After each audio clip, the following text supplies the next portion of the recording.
ભાવે ખાનગી મિલકતોને સીલ કરતી ભાવનગર મનપા પોતાના હસ્તકની કોમર્શિયલ બિલ્ડિંગ્સમાં જ ફાયરના સાધનો ફિટ કરવાનું ભૂલી ગઈ। વાત માનવામાં ન આવે તેવી છે, પરંતુ વાસ્તવિક છે। રાજકોટ અગ્નિકાંડમાંથી પણ ભાવનગર મનપાએ બોધપાઠ ન લીધો હોય તેવું લાગી રહ્યું છે। રાજ્ય સરકારની કડક સૂચના બાદ મનપા કડક વલણ અપનાવી રહી છે। તમામ જગ્યા પર ફાયર સેફટી માટે નોટિસ આપી રહી છે અને સીલ મારવા સુધીની કાર્યવાહી કરવામાં આવી રહી છે, પરંતુ મનપાના હસ્તકના 38 કોમર્શિયલ બિલ્ડિંગ્સ માટે ફાયર સેફટીના જ સાધનો નથી।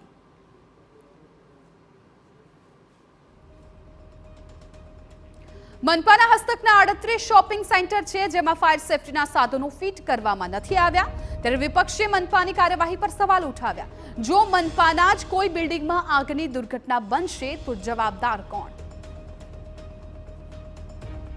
પ્રાઇવેટમાં સીલ મારીએ છીએ તો પહેલા આપણે સુધરવું જોઈએ, પછી ગામને સલાહ દેવી જોઈએ। આપણી બિલ્ડિંગમાં ફાયર સાધન લગાડી અને ગામમાં સીલ મારવું જોઈએ।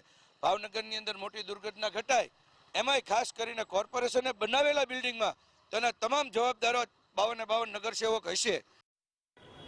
તરફ સ્ટેન્ડિંગ કમિટીના ચેરમેને ટેન્ડરના નામે પોતાનો લૂલો બચાવ કર્યો। ફાયર સેફટીની સિસ્ટમ ઇન્સ્ટોલ કરવા બે વખત ટેન્ડર બહાર પાડવામાં આવ્યું, પરંતુ એજન્સી કામ કરવા નથી આવતી, એટલે નવું ટેન્ડર બહાર પાડવાની મનપા દ્વારા કામગીરી હાથ ધરવામાં આવી છે।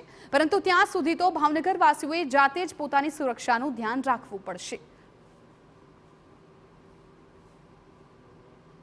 જ્યાં બોટલથી સગવડતાઓ સચવાય છે એમ બોટલ તો એક વિભાગ પાડ્યો છે, એક જ્યાં આખી સિસ્ટમ ઊભી કરવી પડે એમ છે ત્યાં સિસ્ટમ ઊભી કરવા માટે પણ હાલમાં ત્રીજું ટેન્ડર અપલોડ કરવામાં આવ્યું છે।